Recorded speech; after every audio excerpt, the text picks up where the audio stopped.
السلام علیکم ورحمۃ اللہ وبرکاتہ۔ استخارہ کا سنت طریقہ کیا ہے؟ آج کے اس ویڈیو میں ہم جانیں گے کہ استخارہ کسے کہتے ہیں، استخارہ کا مقصد کیا ہے اور استخارہ کیوں کی جاتی ہے، سنت طریقہ اس کا کیا ہے۔ یہ ویڈیو میں اس لیے بنا رہا ہوں کہ ہمارے ایک قریبی جاننے والے ہیں، انہوں نے ریکویسٹ کی تھی کہ اس پر ایک ویڈیو بنائی جائے کہ استخارے کی نماز کیسے پڑھی جاتی ہے اور اس میں کیا کیا دعائیں پڑھی جاتی ہیں وہ بتائی جائے۔ ایک دوسری وجہ یہ بھی ہے کہ یوٹیوب پر اگر آپ دیکھیں گے تو استخارے کے نہ جانے کیسے کیسے طریقے بتائے جاتے ہیں اور پھر اس میں اناپ شناپ بہت ساری باتیں ہیں۔ تو استخارے کی جو سنت طریقہ ہے وہ آج کے اس ویڈیو میں محفوظات کو بتانے والا ہوں۔ سب سے پہلے یہ جانیں کہ استخارہ کہتے کسے ہیں۔ استخارہ کہتے ہیں کسی معاملے میں اللہ تبارک و تعالیٰ سے بھلائی اور خیر طلب کرنا، یہ استخارے کے معنی ہیں۔ یعنی جب زندگی میں کوئی کام جس کے بارے میں ہمیں کنفیوژن ہے، جس کے بارے میں ہمیں شک ہے، یہ کام کیا جائے نہ کیا جائے، یہ کام ہمارے لیے بہتر ہوگا نہیں بہتر ہوگا، یا اسی طرح شادی کا معاملہ ہے، اسی طرح کوئی بزنس کا معاملہ ہے کہ یہ بزنس کھولا جائے نہ کھولا جائے، تو بہت سارے زندگی میں پیش آنے والے معاملات ہیں جس کے بارے میں ہم کنفیوژن رہتے ہیں۔ تو اللہ تبارک و تعالیٰ سے اسی کنفیوژن کے بارے میں رہنمائی طلب کرنا کہ میرے لیے کیا بہتر ہے، اسی کو استخارہ کہتے ہیں۔ اور یہ استخارہ ایک مسنون عمل ہے، حضور اکرم صلی اللہ علیہ وسلم سے منقول ہے اور اس کا طریقہ بھی دعا بھی اللہ کے نبی صلی اللہ علیہ وسلم نے بتلائے ہیں۔ اور اللہ کے نبی صلی اللہ علیہ وسلم صحابہ کرام کو اہمیت کے ساتھ استخارے کی تعلیم دیا کرتے تھے، استخارے کے بارے میں بتایا کرتے تھے۔ حدیث کے الفاظ ہیں، بخاری شریف کی روایت ہے کہ اذا ہم احدکم الامر فلیرکع رکعتین من غیر الفریضہ، کہ جب تم میں سے کسی کو کوئی معاملہ درپیش ہو تو اس کو چاہیے کہ وہ 2 رکعت فرض کے علاوہ نفل نماز پڑھ لیا کرے۔ اسی طرح حضرت جابر رضی اللہ تعالیٰ عنہ کی ایک روایت ہے ترمذی شریف کی، کان رسول اللہ صلی اللہ علیہ وسلم یعلمنا الاستخارۃ فی الامور کلیہا کما یعلمنا سورۃ من القرآن، کہ اللہ کے نبی صلی اللہ علیہ وسلم ہمیں استخارے کی تعلیم دیا کرتے تھے بعینہ ہی، جس طرح ہمیں اللہ کے نبی صلی اللہ علیہ وسلم قرآن کی صورتوں کی تعلیم دیتے تھے۔ تو اتنی وضاحت کے ساتھ اللہ کے نبی صلی اللہ علیہ وسلم نے استخارے کے بارے میں بتایا ہے۔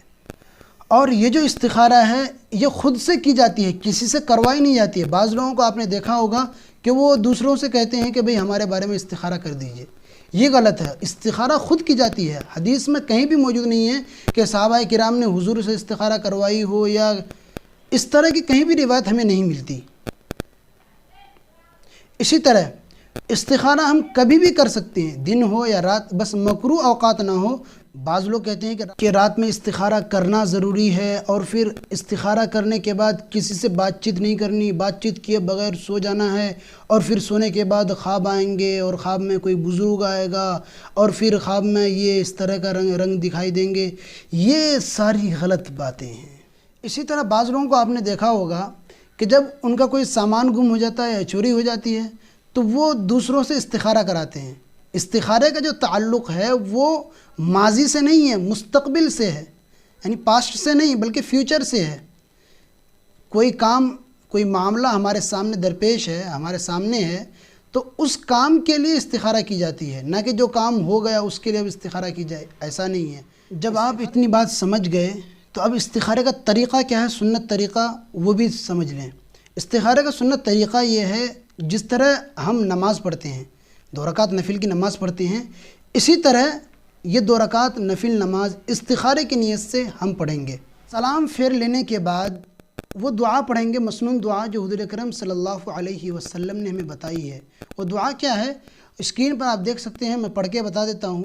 وہ دعا یہ ہے، اللہم انی استخیرک بعلمک واستقدرک بقدرتک واسألک من فضلک العظیم فإنک تقدر ولا اقدر وتعلم ولا اعلم وانت علام الغیوب اللہم ان كنت تعلم ان هذا الامر خیر لی فی دینی ومعاشی وعاقبت امری فاقدره لی ویسره لی ثم بارک لی فیہ وان كنت تعلم ان هذا الامر شر لی فی دینی ومعاشی وعاقبت امری فاصرفہ عنی واصرفنی عنہ واقدر لی الخیر حیث کان ثم ارضنی بہ۔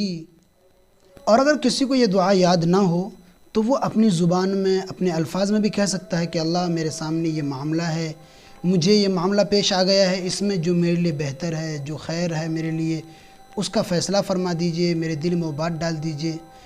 تو اس طرح آپ دعا کر لیں گے۔ اس کے بعد پھر جس پر آپ کا دل مطمئن ہو جائے، جو آپ کا دل کہے، جس پر آپ کو تشفی حاصل ہو جائے، آپ اس کام کو کرنے لگ جائیں۔ اور اگر آپ کے دل میں کوئی بات ہی نہیں آ رہی ہے، مطمئن نہیں ہو رہا ہے، کوئی اطمینان حاصل نہیں ہو رہا ہے، تو 2-3 دن تک آپ کم از کم استخارہ کریں۔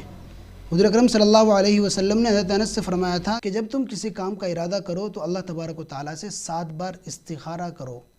یہ حضور اکرم صلی اللہ علیہ وسلم نے حضرت انس سے فرمایا تھا، اور انشاءاللہ پھر آپ کو تشفی حاصل ہوگی، اور پھر آپ جو کام کریں گے آپ کو بعد میں اس پر پچھتاوا نہیں ہوگا۔ تو یہ تھا استخارہ کا سنت طریقہ۔ تو دعاؤں میں مجھے بھی یاد رکھیں، اس ویڈیو کو دوسروں تک بھی شیئر کریں تاکہ یہ صحیح بات سب تک پہنچ